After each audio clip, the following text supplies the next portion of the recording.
Quel est l'impact des micro-organismes sur la santé et la productivité d'une forêt? Isabelle Laforêt-Lapointe a étudié le microbiome des feuilles et montré qu'il a une influence majeure sur la croissance des arbres. Le microbiome, c'est l'ensemble des micro-organismes, donc bactéries, champignons, virus, tout ce qui est invisible à l'œil nu. Je me suis intéressée à savoir quels sont les différents micro-organismes qui sont présents sur les feuilles de différentes espèces et est-ce que ces microbes peuvent influencer la productivité, donc la biomasse des arbres.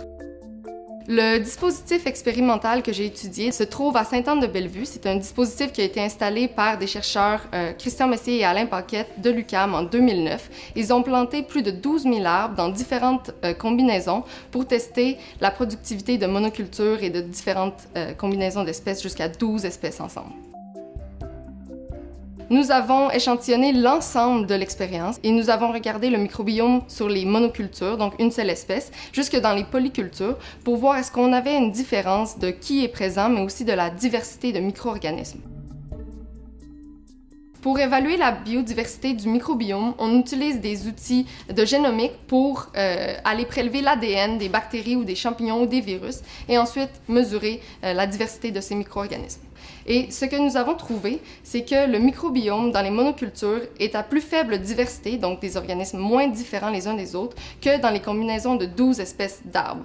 Et cette augmentation de diversité du microbiome a une corrélation positive avec la productivité, donc une influence positive sur la productivité de biomasse végétale. Pour nous, c'était vraiment une surprise de voir que le microbiome était corrélé positivement avec la productivité. C'était pas du tout ce à quoi on s'attendait.